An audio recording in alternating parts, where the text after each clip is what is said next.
치매인데도 간병비 혜택 하나 못 받고 계신가요? 2년마다 서류 내고 등급 심사 받느라 짐 빠지셨죠? 이젠 달라졌습니다. 2025년 6월 24일 장기요양보험의 등급 갱신 주기가 바뀌었습니다. 모르면 손해입니다. 받을 수 있는 복지인데 몰라서 못 받는 분들이 지금 이 순간에도 수없이 많습니다. 오늘 영상은 어르신을 돌보는 모든 가족과 보호자분들께 꼭 필요한 내용입니다. 꼭 끝까지 시청해 주세요. 안녕하세요. 노후의 복이 넘치는 채널 노년의복TV입니다. 저는 이 채널에서 복지제도를 쉽게 풀어드리고 있는 사회복지사 김수현입니다. 저는 지난 15년간 노인복지관, 방문요양센터, 요양보호사 교육기관 등에서 수많은 어르신과 보호자분들을 만나며 상담을 해왔습니다. 그 과정에서 제일 가슴 아팠던 순간은 이런 말을 들을 때입니다. 아니, 그런 제도가 있는 줄도 몰랐어요. 우리 엄마도 받을 수 있었던 거예요. 그걸 진작 알았으면 이렇게까지 힘들지 않았을 텐데요. 맞습니다. 복지는 정보입니다. 복지는 아는 사람이 누리는 제도입니다. 제도가 아무리 좋아도 내가 해당되는 줄 몰라서 신청하지 않으면 아무 소용이 없습니다. 특히 오늘 다룰 장기요양보험 등급 제도는요, 정부가 마련해 놓은 어르신 복지 중에서도 가장 직접적인 혜택을 제공하는 제도입니다. 치매, 중풍, 파킨슨병, 관절염, 노쇠 등으로 혼자 일상생활이 어려운 분에게 돌봄 인력과 비용을 지원해 주는 제도입니다. 그런데도 아직도 많은 분들이 요양원에 들어가야지만 되는 거 아니에요? 국민연금 받으면 안 되는 거 아니에요? 이렇게 잘못 알고 계십니다. 아닙니다.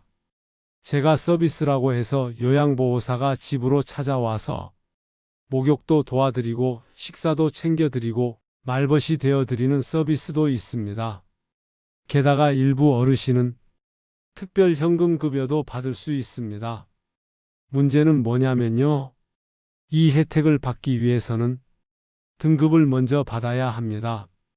국민건강보험공단에 신청을 해서 어르신의 상태를 확인받고 점수를 부여받아 1등급부터 인지지원 등급까지 총 6단계 중 하나에 해당돼야 비로소 서비스를 이용할 수 있습니다.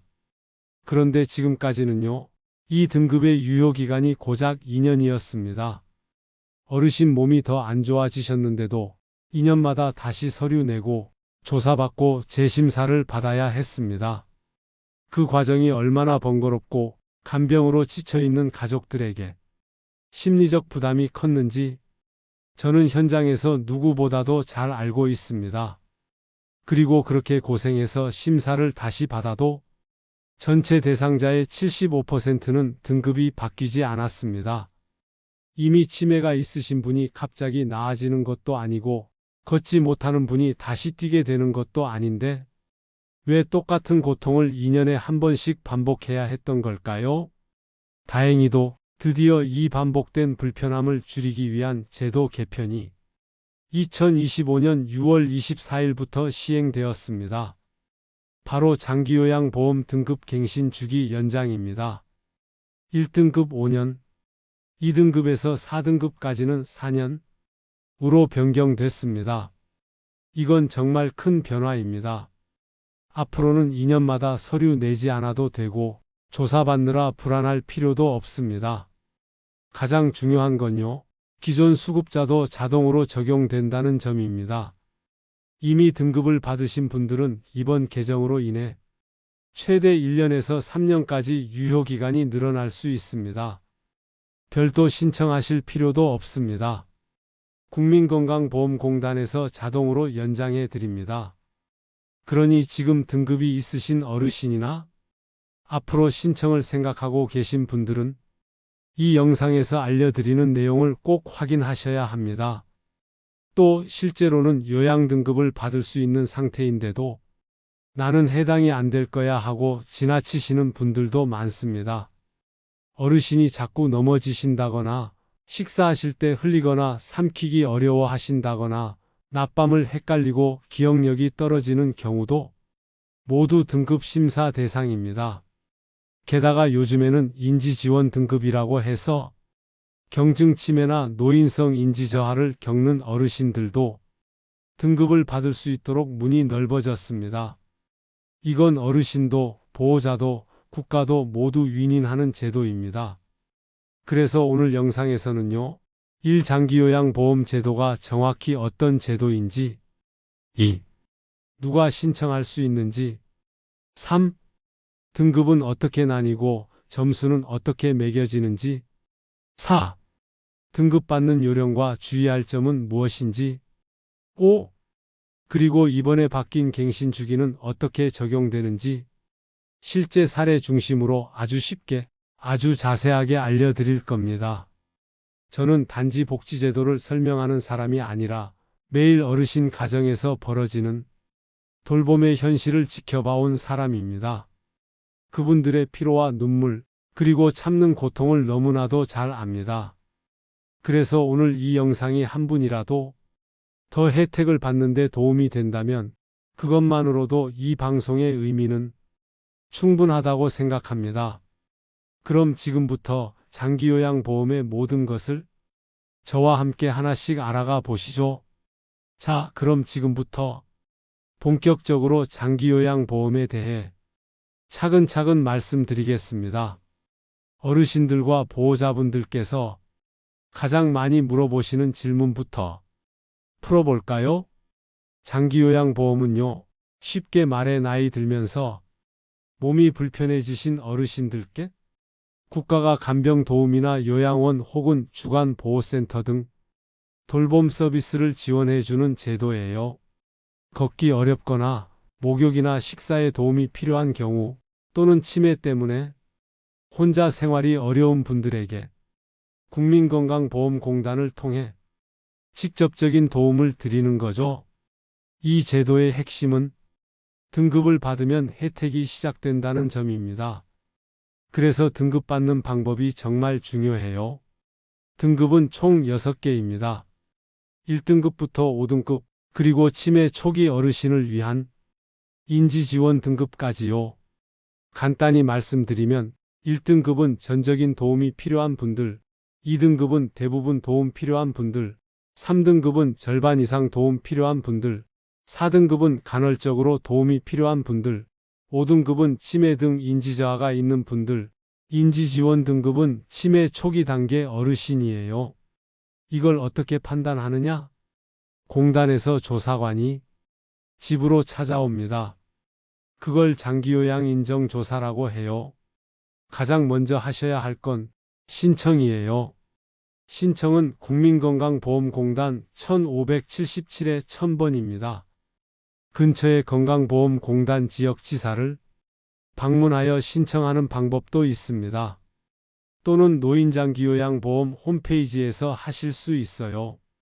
그리고 동네에 잘 살펴보시면 방문요양센터 혹은 노인주간보호센터라는 간판이 보이시면 방문하셔서 상담해 보세요. 두 요양기관에서 신청을 도와주시기도 합니다. 신청하고 나면 공단 직원이 집 방문, 병원 진단서나 소견서 제출, 등급판정위원회에서 최종 결정, 이런 순서로 진행이 됩니다. 보통 신청 후 한 달 내 결과가 나와요. 이때 정말 중요한 게 있어요. 많은 분들이 조사받는 날만 되면 어르신이 갑자기 의욕적으로 행동하십니다. 나 할 수 있어? 하시며 평소에 잘 못 걷고 누워만 계시던 분이 잘 걷기도 하시고 산수 문제를 술술 풀기도 해서 심사원이나 보호자를 당황시키기도 합니다. 그 마음 이해합니다. 하지만 조사 때는 실제 생활대로 보여주셔야 해요. 또 병원 진단서도 구체적으로 써달라고 하세요. 이에 기억 저하, 방향 감각 상실, 주의력 저하 등 보호자도 도와드린 부분을 정확히 전달해야 해요. 숟가락을 들어야 식사를 시작하신다. 목욕은 혼자 못 하신다. 이런 식으로요. 등급을 받으면 받을 수 있는 서비스가 많아요. 첫째, 재가 서비스. 요양보호사가 집에 방문해 도와드립니다. 식사, 목욕, 말벗, 청소까지요. 재가 서비스 사례를 하나 소개해 드리겠습니다. 전라북도 익산시에 사시는 82세 박모 어르신은 배우자를 먼저 떠나보내신 뒤 혼자 생활해 왔습니다. 가족은 모두 타지에 있고 거동은 가능하지만 관절염과 우울증으로 하루 대부분을 말없이 보내는 날들이 많았습니다. 방문 요양 서비스를 신청한 뒤 주 5회 요양보호사가 집에 찾아오면서 어르신의 생활이 달라졌습니다. 처음엔 낯을 가리시던 박 어르신은 이제는 요양보호사가 오면 옷을 갈아입고 함께 대화를 나누며 웃는 시간이 많아졌습니다. 가벼운 체조도 함께하고 정리된 집안에서 식사하는 습관도 생겼습니다. 박 어르신은 말씀하셨습니다. 아무도 오지 않던 우리 집을 매일 누군가 와준다는 것이 그게 참 사람을 살게 하더라고요. 방문 요양은 단순한 서비스가 아니라 고립된 노인의 삶의 연결과 활력을 불어넣는 길이 되고 있습니다. 재가 서비스 사례를 하나 더 말씀드리겠습니다. 누군가 함께 걸어주면 삶도 같이 움직입니다. 경기도 안성에 사는 79세 김영순 할머니는 두 다리 관절이 좋지 않아 수년 전부터 휠체어를 타고 생활하고 계십니다. 남편은 돌아가시고 자녀들은 외지에 있어 하루 대부분을 조용히 혼자 집에서 고립된 채 외롭게 보내는 시간이 많았습니다. 그런 김 할머니의 유일한 낙은 집 근처 작은 공원을 한 바퀴 도는 것. 그나마 날씨가 좋을 때 바람이라도 쐬는 그 시간이 유일한 활력소였습니다. 하지만 점점 기력이 빠지며 혼자서는 휠체어를 굴리기 어려웠고 점점 바깥 나들이도 줄어들었습니다. 그때 장기요양 등급을 신청해 방문 요양 서비스를 받게 되었고 요양보호사님이 할머님의 휠체어를 밀며 매일 공원 산책을 도왔습니다. 그뿐만 아니라 한글을 모르시는 할머님과 한글 공부, 색칠 공부 등을 함께하며 할머니는 많이 웃으시고 밝아지셨습니다. 김 할머니는 어느 날 이렇게 말하셨습니다. 혼자 있을 땐 몸도 마음도 굳었는데 이렇게 말도 나누고 운동도 하니까 가슴이 뻥 뚫리는 것 같아. 지금은 요양보호사님과 함께 가볍게 상체 운동도 하고 집에서 음식을 함께 준비하는 날도 늘어났습니다. 무엇보다 김 할머니의 표정이 달라졌습니다. 말이 늘고 눈빛이 살아났고 매일의 루틴에 생기가 돌기 시작한 것입니다. 둘째, 주야간보호시설 이용에 대해서 알아보겠습니다. 아침에 가서 하루 종일 돌봄받고 저녁에 귀가하는 방식입니다. 독거노인을 위해 저녁까지 제공하는 센터가 많아서 어르신을 돌보는 가족들이 사회생활을 계속할 수 있는 유용한 돌봄 서비스입니다. 주야간 보호시설을 신청한 송씨 부부 사례를 들려드리겠습니다. 경기도 고양시에 사시는 송씨 부부는 올해 84세와 80세입니다. 남편은 파킨슨병, 아내는 치매 초기로 진단받은 상태입니다. 두 분 모두 자녀들과 따로 살고 있어 낮 동안 돌볼 사람이 없는 상황이었습니다. 처음엔 요양원을 고민했지만 두 분 다 집에서 살고 싶다는 뜻이 강했고 공단에 상담한 끝에 주야간 보호시설 이용을 신청하게 되었습니다. 아침에 차량이 모시러 오고 저녁에 다시 집으로 모셔다 드리는 시스템에 만족하셨고 시설에서는 낮 동안 간호, 활동 프로그램, 노래교실, 미술교실 등 다양한 놀이가 준비되어 있어서 하루가 활기차고 시간 가는 줄 모르게 하루를 보내시고 계십니다. 새끼 식사와 하루 2차례 간식까지 전담해주고 있어서 댁에서는 편안히 잠만 주무시면 되고 보호자도 어르신들도 만족도가 아주 높은 요양 서비스입니다. 요양원 가시지 않고 집에서 지내시면서도 안전하게 돌봄을 받을 수 있어 너무 좋아요. 처음엔 몰라서 못 썼던 제도예요. 송씨 부부의 딸이 전해준 이야기입니다. 셋째, 시설 입소, 요양원, 요양병원 등을 이용할 수 있어요. 많은 분들이 헷갈려 하시는 게 하나 있어요. 바로 요양원하고 요양병원 뭐가 다른 거냐는 질문이죠. 자, 아주 쉽게 설명드리겠습니다. 요양원은요, 치료가 필요한 건 아니지만 혼자 생활하기 힘든 어르신이 일상생활 도움을 받는 곳이에요. 예를 들어 거동이 불편해서 목욕이나 식사를 혼자 못 하시는데 큰 병은 없으신 경우, 이런 어르신은 요양원에 계시면 요양보호사 선생님들이 하루 3끼 식사부터 청결, 안전까지 도와드려요. 반면에 요양병원은요, 병원입니다. 의사와 간호사, 물리치료사가 있는 곳입니다. 치매, 중풍, 암, 골절처럼 의료적인 처치나 약물치료, 재활이 필요한 분들은 요양병원에 입원하셔야 해요. 한마디로 정리하면 요양원은 돌봄 중심, 요양병원은 치료 중심. 또 중요한 차이 하나, 요양원은 장기요양 등급이 있어야 이용 가능하고요. 요양병원은 등급이 없어도 입원 가능합니다. 비용도 다릅니다. 요양원은 장기요양보험이 적용돼서 본인 부담금이 낮고, 요양병원은 건강보험이나 의료급여 적용을 받지만 상대적으로 본인 부담이 조금 더 클 수 있어요. 그래서 어떤 곳이 더 좋은 게 아니라 어르신의 상태에 따라 적합한 곳이 다르다는 점, 이걸 꼭 기억해 주세요. 그럼 예시로 한 번 더 쉽게 설명드리겠습니다. 85세 할머니가 계세요. 허리가 약해서 혼자 식사하시기도, 목욕하시기도 어려우세요.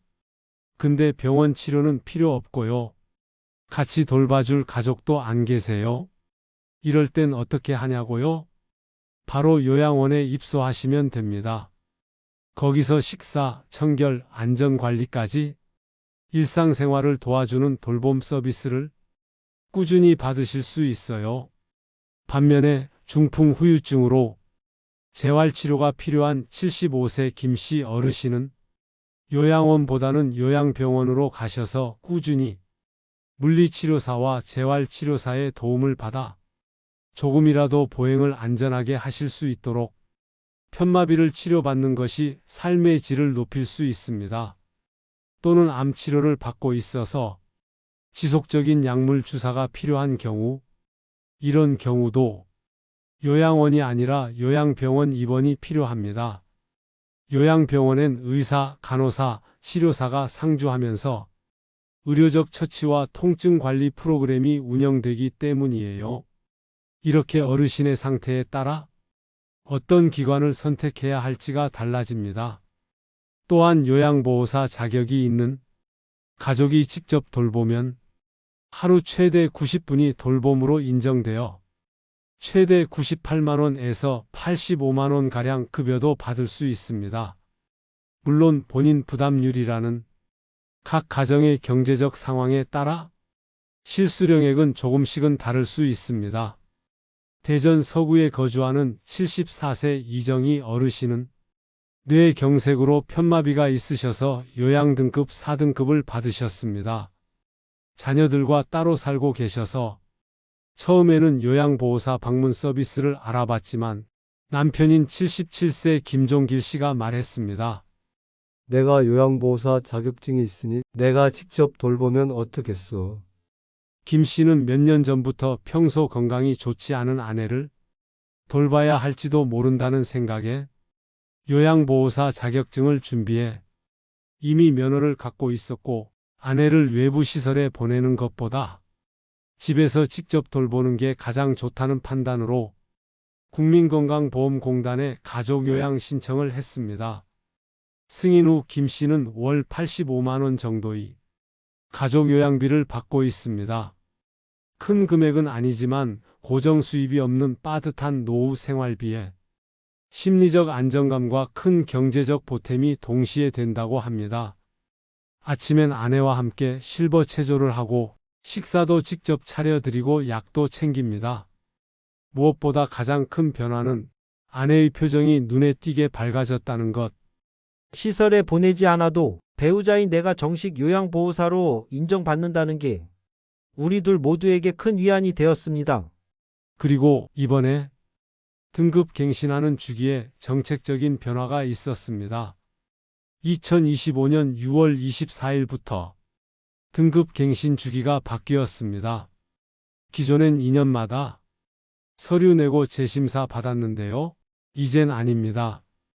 1등급은 5년으로 연장, 2등급에서 4등급은 4년으로 늘어났습니다. 이제는 2년마다 불안할 필요 없습니다. 무엇보다 좋은 건 기존 수급자도 자동 적용된다는 점입니다. 신청하지 않아도 됩니다. 변경된 유효기간은 홈페이지 정부24 공단 앱 우편 안내문 등으로 확인 가능해요. 또 한 가지, 상태가 더 나빠졌다면 중간에 등급 변경 신청도 가능합니다. 예를 들면 4등급으로 보행이 가능한 정도였던 어르신이 갑작스러운 뇌출혈로 와상 상태로 의식이 없이 그대로 누워만 계시고 24시간 돌봄과 기저귀 케어가 필요한 상황이 되면 1등급까지도 변경 가능합니다. 정리하자면 장기요양보험은 65세 이상 또는 노인성 질환이 있는 분들에게 돌봄 서비스를 제공하는 제도입니다. 등급을 받으려면 신청 후 조사와 진단서 제출이 필요하고 등급이 결정되면 다양한 혜택을 받을 수 있습니다. 갱신 주기는 이제 1등급은 5년으로 2등급에서 4등급은 4년으로 연장되었고 기존 수급자도 자동 적용됩니다. 받을 수 있는 복지 놓치지 마세요. 이제 조금 이해가 되셨죠? 이제는 혼자 돌보지 마시고 국가가 준비한 제도를 잘 활용해 보시기 바랍니다. 오늘 영상이 도움이 되셨다면 구독과 좋아요 꼭 눌러주세요. 노후에 필요한 정보 가장 먼저 전해드리는 노년의복 TV에서 앞으로도 함께 하겠습니다. 끝으로 지금 이 영상을 보고 계신 모든 어르신과 보호자분들에게 진심을 담아 축복의 말씀을 드립니다. 몸이 아프고 마음이 지치고 돌봄이 힘겨운 날에도 여러분은 결코 혼자가 아닙니다.